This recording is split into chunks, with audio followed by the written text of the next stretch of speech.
변곡점을 찾아라, 눌림목에서 매수해라, 지지저항을 찾아라 수도 없이 들어보셨을 겁니다. 근데 생각보다 내가 원했던 방향으로 흘러가지 않았던 적이 많으실 거예요. 그 이유는 무엇일까요? 지지와 저항도 깨질 확률이 높은 지지와 저항이 있고 웬만해선 깨지지 않는 지지와 저항이 있습니다. 깨질 위험이 높은 자리, 웬만해선 깨지지 않을 자리만 구분해도 여러분들의 계좌는 퀀텀 점프를 하실 수 있습니다. 지난 6월 25일 안전자산으로 분류되는 골드 차트가 여러 지정학적 이슈, 거시경제 상황 악화로 깊은 조정을 받았습니다. 저는 그 깊은 조정이 있었고 깨지지 않을 자리에서 진입해 20만 달러를 넘게 벌고 있습니다. 실전에서 제가 어떻게 깨지지 않는 자리를 구분하는지, 어떻게 스윙 타점을 잡는지 차트를 함께 보면서 말씀드려보도록 하겠습니다.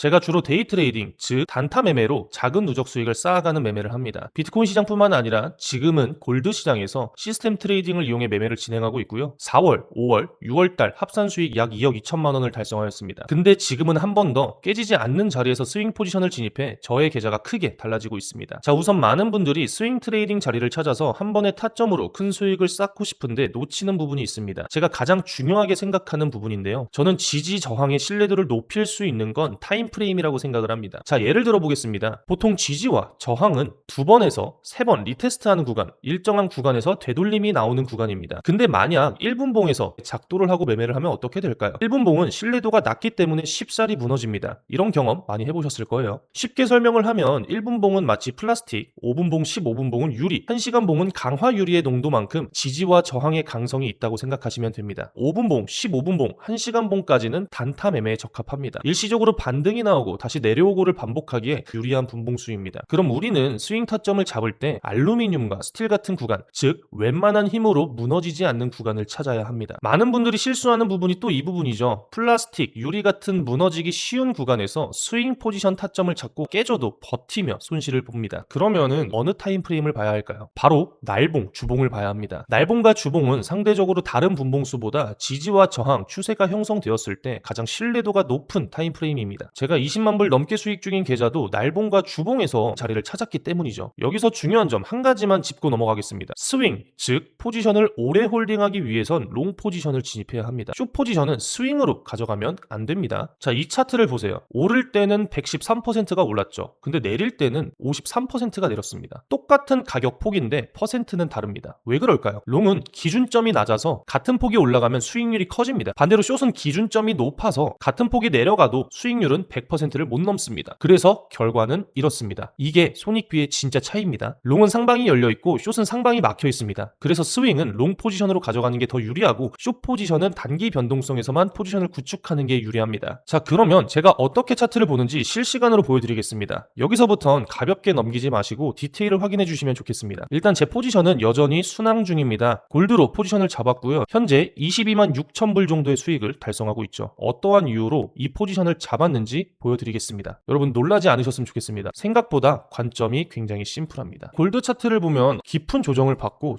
올라오는 척 하다가 다시 한번 내려주는 구조를 보여주고 있습니다. 그리고 제가 스윙 포지션을 구축한 건 이 구간입니다. 자, 우선 저는 이 날봉 차트를 보면서 이런 생각을 했습니다. 저점들을 낮춰주고 전체적으로 하락세가 연출이 되고 있다. 그러면 여기서는 지지를 받을 수 있는 구간들을 찾을 수 있겠죠. 보기 편하게 박스로 체크해드리겠습니다. 만약에 이 구간이었다면 저는 이런 구간에서 포지션을 진입을 했을 겁니다. 왜냐면 이전에 저항 그리고 지지를 받았던 영역이기 때문에 이런 구간에서는 위에 있다면 롱 포지션을 진입할 거고 아래에서 이 구간을 리테스트 한다면 숏 포지션을 진입할 겁니다. 자, 이 구간 일단 넘어가겠습니다. 자, 그리고 다음 구간을 한번 찾아볼게요. 다음 구간은 이 정도 구간이 될 것 같습니다. 이전에 반등하고 눌리고 지켜주면서 상승했던 구간. 자, 그리고 이탈 이후에는 상승을 했지만 이 상승을 더 이상 하지 못하게 막아준 구간, 즉 서플라이 존, 저항 매물대 그 역할을 해줬기 때문에 이 구간에 위로 올라온다면 롱 포지션을 구축할 거고 이 구간을 이렇게 리테스트하는 움직임 을 보인다면 저는 숏 포지션을 진입을 할 겁니다. 근데 차트가 이렇게 계속 흐르고 이전에 전저점을 마감봉 기준으로 이탈했습니다. 그러면은 우리는 이렇게 생각을 합니다. 도대체 어디까지 떨어질까? 어디까지 떨어지고 어디서 롱 포지션을 잡아야 손익비가 좋을까? 제가 생각한 구간은 옆으로 차트를 늘렸을 때 이 구간입니다. 자, 이 구간이 왜 중요하냐? 골드 차트는 이렇게 횡보를 하다가 강한 반등으로 엄청난 상승세를 보였습니다. 그리고 여러분들도 아시다시피 계속 이렇게 수직으로 상승하는 차트는 없죠. 이렇게 상승을 하더라도 눌렸다가 올라갔다가 눌렸다가 내렸다가 올라갔다를 반복합니다. 그 구간을 저는 봤습니다. 강한 반등을 하고 강한 조정이 왔지만 지켜준 구간, 그리고 캔들이 옆으로 가장 많이 밀린 횡보 구간을 찾은 겁니다. 그래서 저는 이 구간을 추가 하락을 막아줄 수 있는 마지노선이라고 전 생각을 했습니다. 근데 이 영상을 보면서 여러분들이 이렇게 생각하실 수도 있습니다. 이거 너무 결과론적인 거 아니냐, 야 이렇게 떨어질 때 어떻게 진입을 하냐, 지금 이렇게 지켜주는 거 보고 이야기하는 거 아니냐 말씀을 하실 수 있는데, 자 저는 이미 6월 25일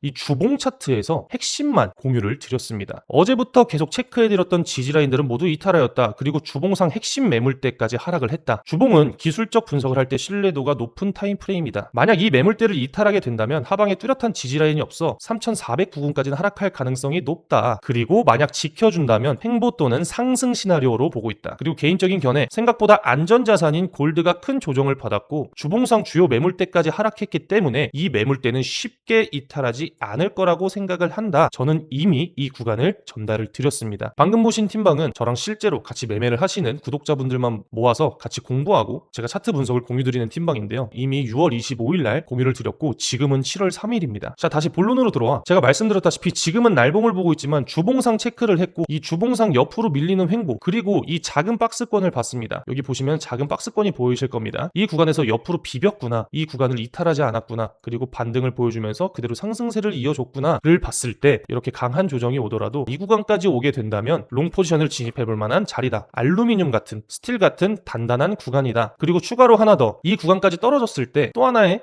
생각을 할 수가 있겠죠. 손익비가 굉장히 좋은 자리다. 보시면 이 지지라인을 이탈하면 손절을 이렇게 할 수 있고요. 목표가는 22MA 선이 될 수도 있고 뭐 다음 매물대일 수도 있겠죠. 제가 보는 매물대는 한 요 정도가 됩니다. 요 정도까지도 볼 수가 있겠죠. 그러면은 여기서 진입 조건이 모두 갖춰집니다. 안전자산인 골드가 강한 상승을 보였고 강한 조정을 받았다. 그리고 이런 명확한 지지라인이 형성이 되었다. 그리고 그 지지라인까지 하락을 했다. 만약에 추가 하락이 온다면 손절을 짧게 할 수 있고, 만약에 내 시나리오대로 흘러간다면 비교적 익절은 길게 가져갈 수 있는 구간이다. 이렇게 판단을 했습니다. 15분 분봉을 보면 유의미한 지지 구간을 찾을 수가 없어요. 굉장히 변동폭이 크죠. 여기서는 뚜렷한 지지라인을 파악할 수가 없습니다. 앞에서 말씀드렸다시피 5분봉, 15분봉, 1시간봉은 단타 매매에 적합합니다. 뭐 예를 들어 지금 15분봉 보면은 여기 위아래 박스권이 형성이 되어 있죠. 이거 이탈하면은 하단 매물대까지 이탈할 수 있고, 상승을 하게 된다면 옆에 쭉 늘렸을 때 뭐 이런 구간들까지 상승을 할 수 있겠구나, 이렇게 판단을 할 수가 있겠죠. 이렇게 촘촘하게 봐야 됩니다. 매물대 구간을 찾아 거기서 빠르게 단타를 치고 빠지는 매매를 지향해야 되는데, 스윙 포지션은 다릅니다. 큰 타임프레임, 즉 날봉에서 주봉,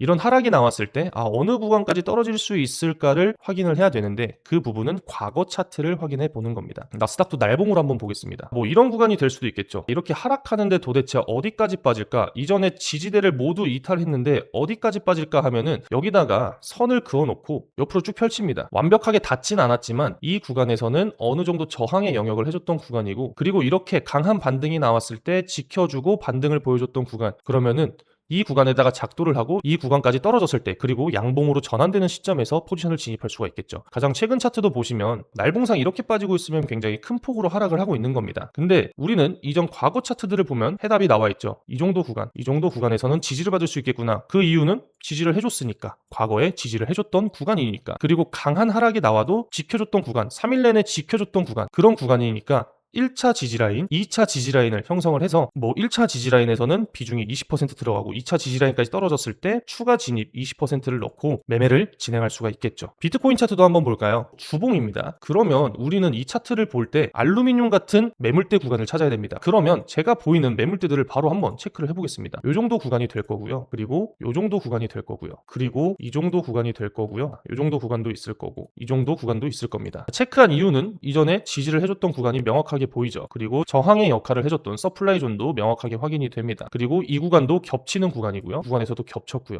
그리고 이 구간도 보시면은 여기서 저항을 받았지만 여기서는 지지를 받았던 구간입니다. 그러니까 여기에는 유동성이 많이 몰려있는 매물대일 가능성이 높다. 마찬가지로 이 구간도 마찬가지고요. 이 구간도 이런 식으로 마찬가지입니다. 그래서 오늘 영상에서 말씀을 드리고 싶은 건 간단합니다. 이 깨지지 않는 자리는 날봉과 주봉에서 찾을 수가 있습니다. 그리고 그 자리는 롱 포지션으로 가져가야 진짜 힘을 발휘합니다. 여러분이 지금까지 지지 저항에서 계속 손실을 봤다면 타임프레임이 틀렸거나 방향이 틀렸을 확률이 높습니다. 타임프레임만 바꿔도 여러분의 차트가 다르게 보이기 시작할 겁니다. 고정 댓글 보시면 박단도 홈페이지 링크가 있습니다. 링크로 들어가 회원가입을 하시면 이런 기술적 분석 스터디 자료가 있으니까 참고해 보시면 좋을 것 같고요. 오늘 영상은 여기서 마무리하도록 하겠습니다. 감사합니다.